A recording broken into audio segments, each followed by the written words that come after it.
Hey, what's going on, guys? It's been a little bit since the last video, but we're back now. Anyway, I've recently been reading through Absolute Batman. Pretty good so far. But I remember seeing this video from a YouTuber you guys might have heard of. You probably have, if you in the comics or whatever. But Ranting for Vengeance. He apparently made some videos on Absolute Batman, and I'm gonna be kind of responding to two of them. Basically, he doesn't think the comic's good. He thinks I'm pretty sure he called it woke because Barbara Gordon was race swapped or something. I don't know. But without any further ado, let's get into it. DC has decided to reinvent Batman in the brand new series, Absolute Batman. Many people are saying it's amazing, it's a breath of fresh air. This shit is gas, man. Wrong.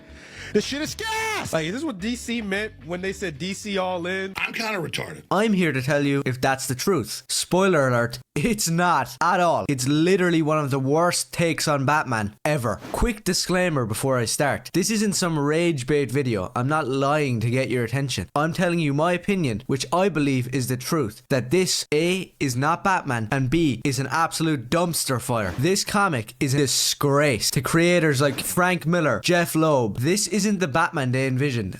Cool. This isn't their Batman. This is an alternate universe. What's the problem here exactly? I know it's a different take on the character, but what this does ruins the character entirely. So this comic strives to reinvent the world of Batman in every way possible. What if a bodybuilder, engineer dude became Batman? Yeah, that's not badass. I'm sorry. I don't find that badass. I don't find that different, unique, entertaining. It's just cringy. There's people all across the internet saying that this comic is badass. It's awesome. This comic literally reads like those edgy 90s comics that every single person makes fun of. It's like a 12-year-old's fan fiction of Batman. Those are some awfully bold claims you're making there. I wonder if you'll be able to substantiate them. This comic has everything. It has horrible, edgy dialogue. It has some pretty gay character designs. And if you can believe it, they managed to race swap another redhead from comic books. They managed to jump in there and turn them black. So after reading Absolute Batman, I think we can all agree that Scott Snyder can't really write comic books, correct? And this is a fact, proven with every single page of this garbage. There's an abundance of absolutely insane creative decisions happening here. Who, in their right mind, greenlit Alfred's look? What is the haircut? What is the beard? Why is he an MI6 mercenary with like grenade launchers and sniper rifles? This is straight up cringe. I'm sorry. So it's cringe because you say so? Also, it's an alternate universe. Characters are going to be different. Not to mention, even in mainline comics, like Alfred has like a military background, if I remember correctly. So like, why is this a problem? You're just calling things bad without explaining why.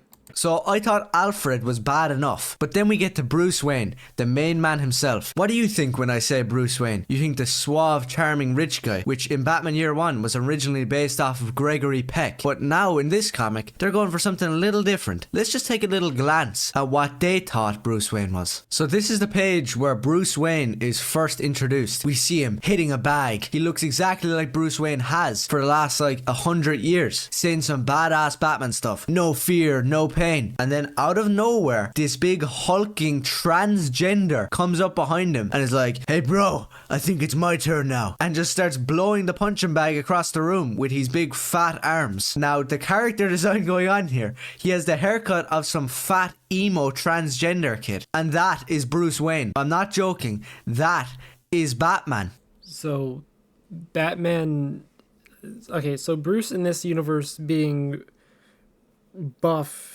and having a different haircut makes him a gay transgender. What? What?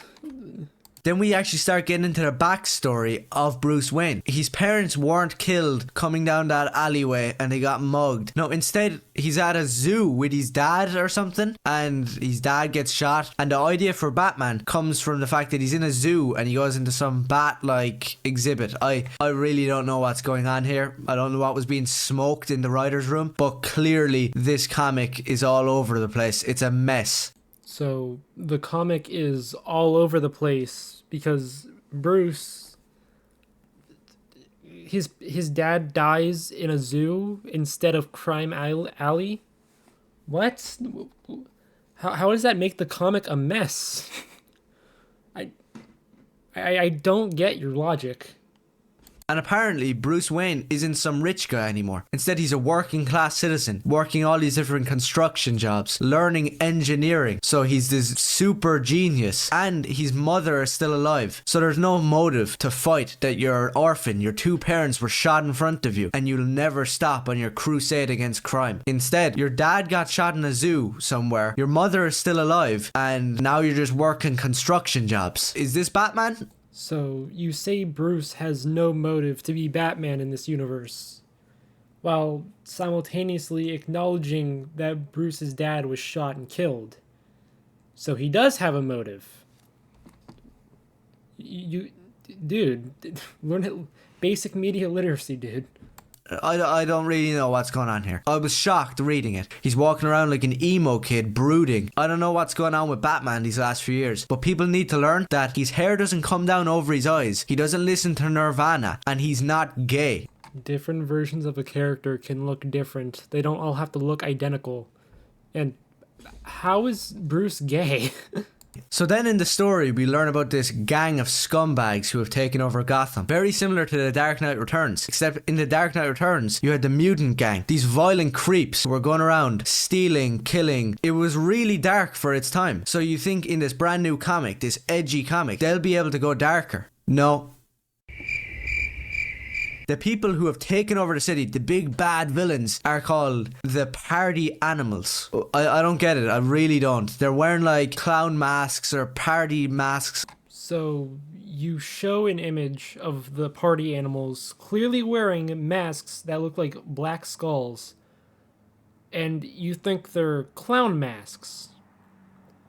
Do you know what a clown looks like?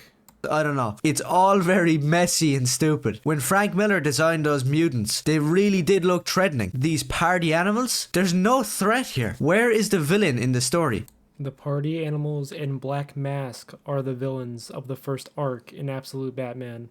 I know they introduced Joker at the end of it, but where the hell is the threat? And now, finally, we get onto the biggest offense of the entire story. Commissioner Jim Gordon is giving a speech to Gotham, and he actually looks like Jim Gordon. He's white, he has the grey hair, he has the mustache. Then the terribly ridden villains enter, the Party Animals, and they just start shooting up the place. Then that's when we get the glimpse of the best part of the entire story. Barbara Gordon. She peeks her head in, just one panel I'm pretty sure, and she's black.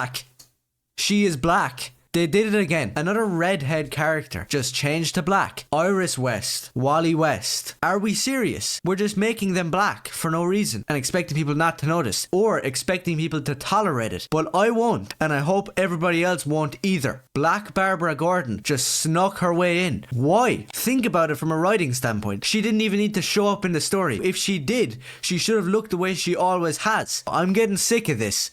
You seem to care a lot about the race of a fictional character for some reason, when their actual character has nothing to do with their race.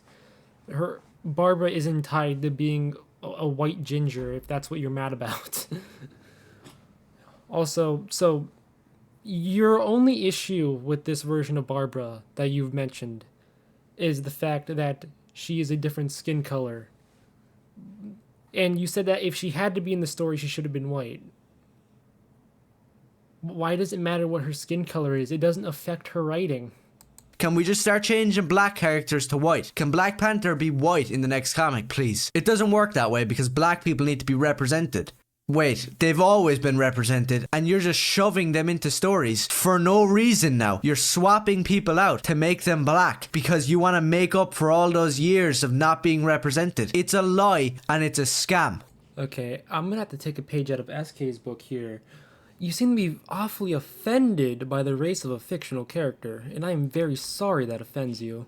Scott Snyder is an ultra retard. Just look at the last fight scene. I won't bring you through the entire thing because I'm kind of getting sick of this garbage even just looking at it. But basically, Batman drops down to stop these party animals. What's the difference to normal Batman? He's basically the Hulk now. His cape has turned into Spawn's cape for some reason because he can like push it out and drive people through windows and walls with it. I don't know what his cape is doing in the comic, and it's really odd.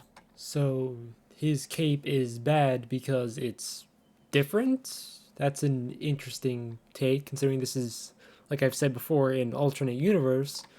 No, I won't blame him for not knowing how his cape functions like that, because it is explained later in the comic. But yeah, I just wanted to point it out.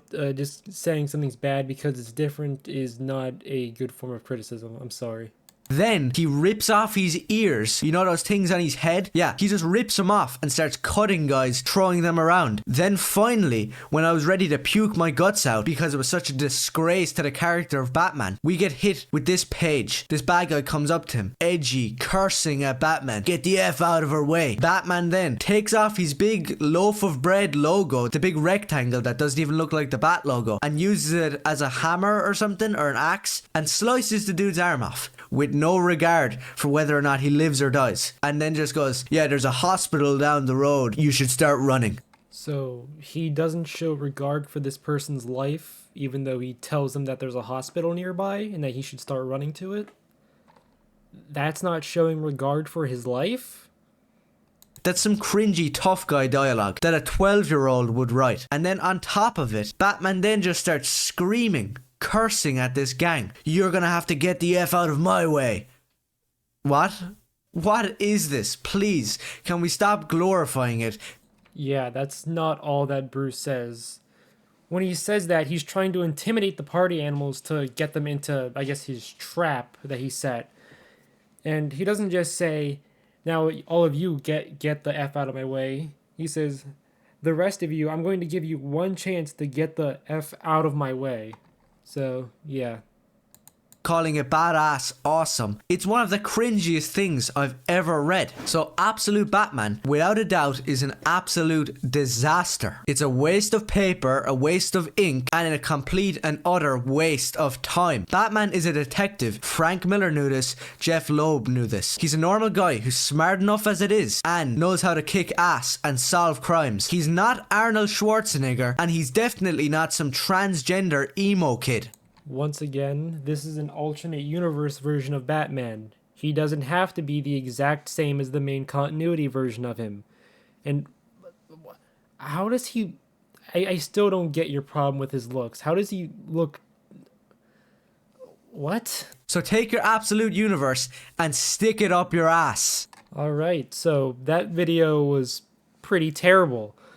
But we still have one more to respond to, so let the fun begin. Anyways, I'm a bit late to the party on this one because, to tell you the truth, I didn't actually want to read on in Absolute Batman, but reluctantly I did. In my mind, I thought that it would have to be better than issue 1 with its edgy dialogue that a 10-year-old would write and its cringy character designs. You have failed to prove that the dialogue is cringy, and your only reason for why the character designs are cringe, quote unquote, is because they're gay, which that makes no sense, and you have failed to prove so. But I was entirely wrong. All of that is still here, and also it features one of the worst drawings of Bruce Wayne I've ever seen in a comic. So some people would call Absolute Batman woke, but I'd prefer to break it down and explain to you what it really is. It's just another mediocre story infused with undeniably lazy identity politics by mentally ill leftists. Let's just get that through your thick skull first of all. Left-wing retards like Scott Snyder love this crap because they get a pat on the back every single time they force a black person into their stories. Just because it's an alternate universe doesn't give you the right to race swap characters. You literally just said that it's an alternate universe. So, yes, the writers would be free to make changes to the characters. The only way that Barbara being race swapped could be bad is if it somehow negatively impact her character's writing. You have failed to do so. You don't have a point here. And I thought everybody already knew this because they've already race swapped people in the regular universe as well. So that argument about the alternate universe is beyond invalid. It's actually just brain dead. And in issue 2 of Absolute Batman, Black Barbara Gordon shows up once again. But this time she actually gets to speak and she's insufferable. We get this scene where Jim Gordon, Harvey Bullock and Black Barbara are all in the hospital with Gordon after the pathetic party animals attack. Harvey Bullock is some dumbass who wants to arrest Batman and Black Barbara has to step in and school him. Remember that part in Batman Year 1 where Jim Gordon and the entire police force are planning to capture Batman and arrest him, and then some race swapped token black stepped in and told everybody the truth? Me neither. Why was that? Oh yeah, it's because Frank Miller can actually write. You have failed to prove how Barbara being race swapped in the Absolute Universe negatively impacts her character's writing here. You don't have a point.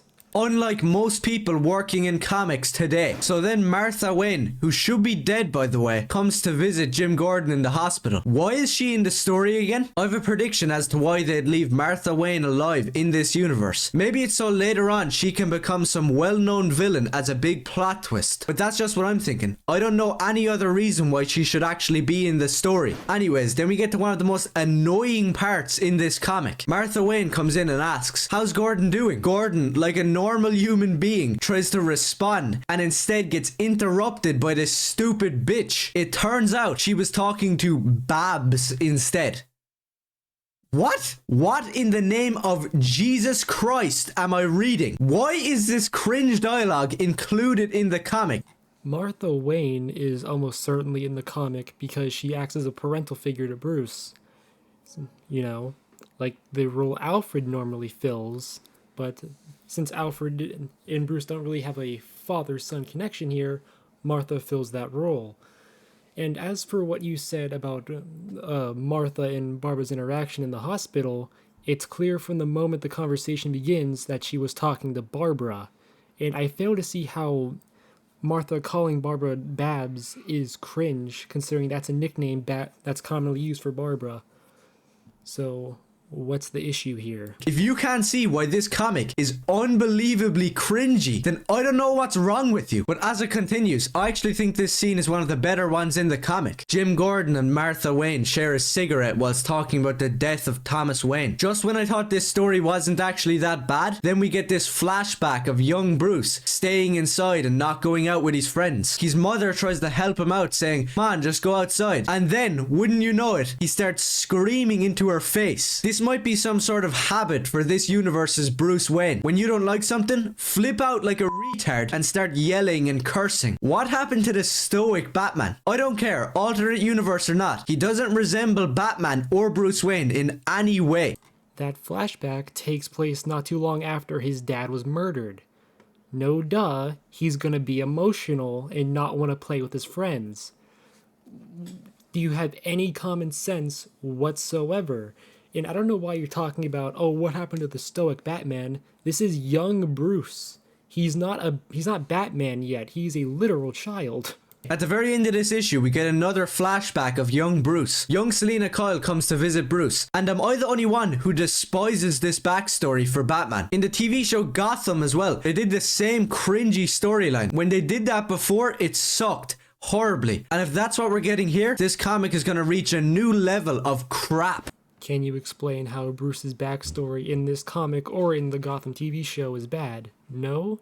Didn't think so. And then we get to the art. So I understand being abstract and your art being a little unorthodox. Just look at Tim Sale's art on Batman. Sure, it can look a bit weird at times, but it never feels out of place because that was the style in which Tim Sale drew. Rest in peace, by the way, to that absolute comics legend. But in this comic, there's no set abstract art style. The whole comic is totally normal, except for just 2 panels. Now, when I first saw these, I had to spend 40 minutes picking myself back up off the ground and wiping away the tears of laughter. The first one occurs when Bruce Wayne confronts Joe Chill in prison. Alfred, who still looks idiotic by the way, is watching them and narrating. What he says to Chill, I don't know, but I can only imagine. Oh yeah, this is gonna be badass. I wonder what Bruce is. Oh my sweet mother of God. Who hit Robert Pattinson with a bus? You couldn't have redone this one panel. Really? And look at what we got. Does the art here look a little strange? sure. But the intention here was to make Bruce's face in this scene look more like young Bruce's. Whether or not they were successful at it is up to you, but that's what they were going for, and I think they succeeded largely, even if they could have done a little bit better job.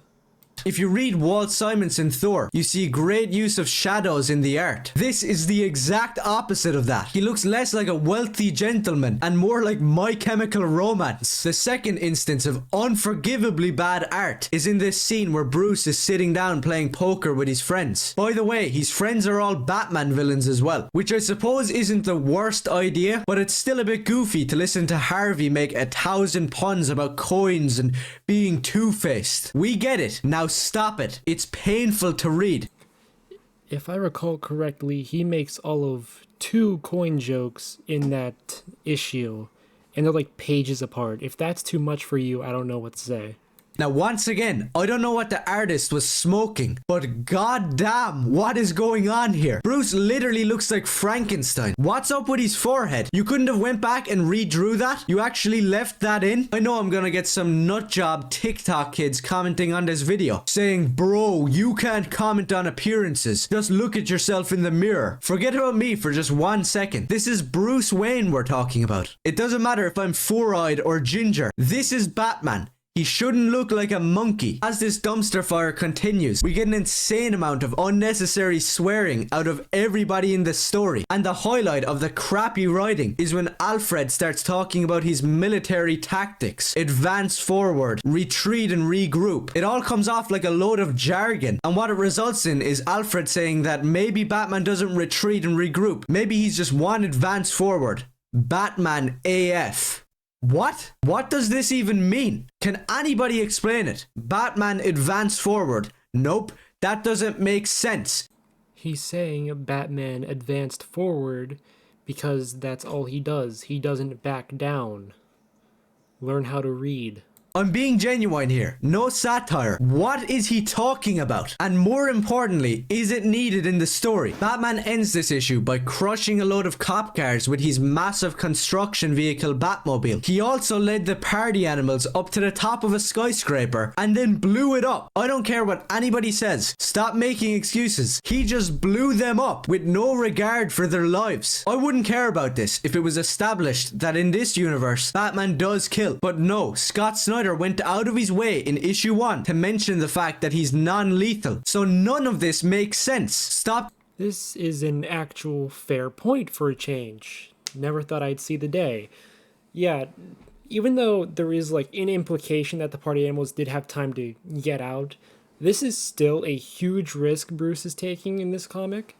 In this moment, I guess. And it's so weird for like this version of Bruce, considering how much emphasis they put on the fact that he doesn't kill. Yeah, it's really weird that he would do something that has such a little margin for error. So yeah, this is a fair point, surprisingly enough. Typing your angry comments and just look at the damn page. That cop car is like 80 feet in the air. What's going on? I thought he was non-lethal. Nope, he's just blowing cop cars 80 feet up into the air, blowing up buildings, and then walking around like he's Gandhi. Considering that we see a bunch of cop cars on the street moving away from the Batmobile, the implication is that the cop cars don't have anyone in them. So he's not actually endangering anyone's lives here by ramming into the cop cars because they're all evacuated. This Batman is a genocidal maniac, but then at the same time, a non-lethal pacifist. I'm sick and tired of this trash, and I'm done giving it a pass. It's not even well written or drawn. If you call yourself a comic fan, you should be reading older and better comics. If not, then go back to anime and the movies. I've triggered so many people by just having an opinion about this comic. Let's stop dodging the truth. It sucks. No rage bait, satire, or trolling. It's not a good story. In fact, it's an objectively bad one. So far, the only flaw you've managed to point out with the story is the fact that Batman is seemingly taking a very big risk with very little margin for error with the party animals' lives and blowing up the building. That's all you've got. All your other criticisms primarily revolved around supposedly cringy dialogue with no explanation as to why, or very faulty reasoning as to why, and Barbara Gordon's skin color, which isn't a criticism of the comic's writing. All the politics aside, this comic is a mediocre mess. Stop having mental breakdowns because I don't like well-established white characters being changed to black. This is an alternate universe. The writers are free to make these changes to the characters so long as they remain consistent in this universe. There is no problem with this. If someone made Storm, Black Panther, Blade, or Spawn white, you'd riot. Literally. This is mostly a protest. It is not generally speaking unruly, but fires have been started. If you have some reason as to why race swaps can't be done the other way around, feel free to give the message to your mother, because I'll be over at her house tonight. So read better comics or cry harder. If you agreed, let me know. And if you disagreed, go complain to your boyfriend. Well, that certainly is a way to end off a video. And with that, I will be ending mine here since I have nothing left I want to respond to. And once again, guys, I'm very sorry for the very long delay in between videos. I promise you guys I'll try to stay more consistent going forward. And with that being said, remember, don't go sending any hate to anyone I ever respond to. We are talking about fictional media at the end of the day, even if this person in particular has a very strange way of expressing his opinions. With that being said, that's it for this video. See you guys next time.